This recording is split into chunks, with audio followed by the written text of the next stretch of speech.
Hello hello. जय महाराष्ट्र. बोला ना.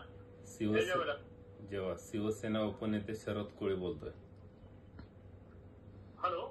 शिवसेना उपनेते शरद कोळी बोलतो साहेब. हो आहे, नंबर आहे, आला ट्रू कलरवर. बरोबर साहेब. काय नाही, आपल्याविषयी काही ग्रामपंचायतच्या तक्रारी आलेल्या आहेत.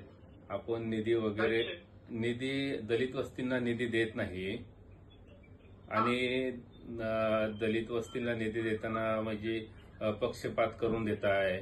फक्त भाजपाच्याच लोकांना आपण निधी देताय. इतर पक्षाची लोक आली, मग शिवसेना असेल, राष्ट्रवादी असेल, काँग्रेस असेल, म्हणजे गद्दार गट सोडून ही जर लोक आली तर त्यांना निधी देत नाही, असं तुमच्यावरती बऱ्याच लोकांचा आरोप आणि तक्रार आहेत. आणि तुमचं जी कोण तुम्ही असेल, तुमचं कोणती पीए आहे ना खालचा, ते टक्केवारी घेऊन तुम्ही देताय असा आरोप आहे साहेब. हे काय बरोबर नाही. तुमचा कोण गायकवाड मॅडम कोण आहे ते बघा ना. त्यांनी पैसे घेऊन स्पष्ट आणि एका मी फक्त माझं 1 मिनिट आहे.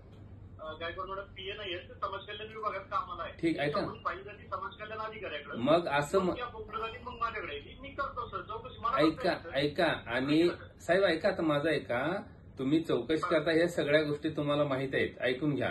तुम्ही आता नजर चुकीचं काम करू नका साहेब. मी सांगतोय का, उद्या मी लेखी देखील तुम्हाला तक्रार देणार आहे की आतापर्यंत आपण निधी वाटला कसा, आपण निधी कुणाकुणाला दिला, कसा दिला, कुठल्या कायद्याअंतर्गत दिला. अहो 100 ऐका साहेब, 100 सव्वा कोटी निधी येतोय. फक्त भाजपाच्या आमदारांनी सांगितलं का तुम्ही निधी देणार आणि बाकीच्या लोकांना देणार नाही. ऐका, महाराष्ट्रामध्ये आणि राज्यात अशा अनेक ग्रामपंचायत आहेत जी सगळे पक्षातले काही लोक एकत्र येऊन ग्रामपंचायत लढवली आणि ती निवडून आले आहेत.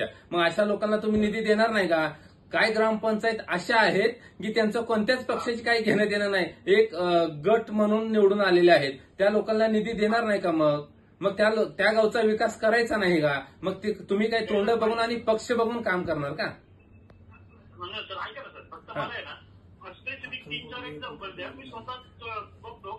तुम्ही ऐका ना, तुम्ही पाठीमागच्या ह्याच्यामध्ये अक्कलकोटच्या भाजपच्या आमदारला आता 1 कोटी रुपयाचा निधी दिलाय.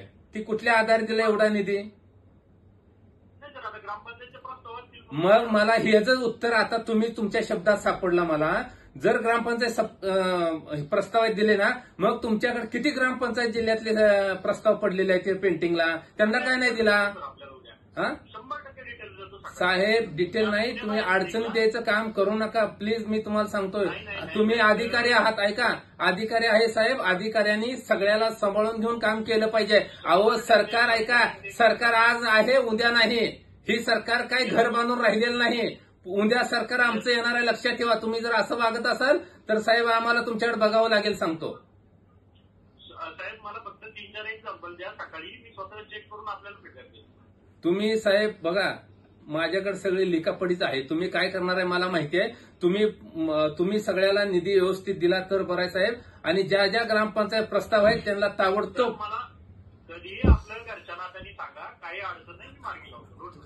अक्कलकोटला साहेब आता तुम्ही दिला 1 करोड रुपये. अहो लोक ऐका ना. अहो साहेब ऐका. अहो मी काय सांगतो साहेब, ऐका. मला एवढंच म्हणायचं आहे, तुम्ही आता 1 करोड रुपये निधी दिला साहेब आणि लोकराव 6-6 महिने, वर्ष 2-2 वर्ष प्रस्ताव पडले, त्यांना कुणी विचारत नाही. अहो तुमच्या ऑफिसमध्ये कॅबिनमध्ये तुम्हाला भेटायला येऊ शकत नाही ती लोक. अहो एवढे ग्रामीण भागातले लोक हेलपाट घालते, ते कधी विकास होणार हो? शासनाचा निधी असा पडून तुम्ही दुसऱ्याच्या ताटात देता. सर एक सांगू का सर आपल्याला, एकदम मनापासून, मी शेवटच्या माणसाला भेटल्याशिवाय ऑफिस सोडत.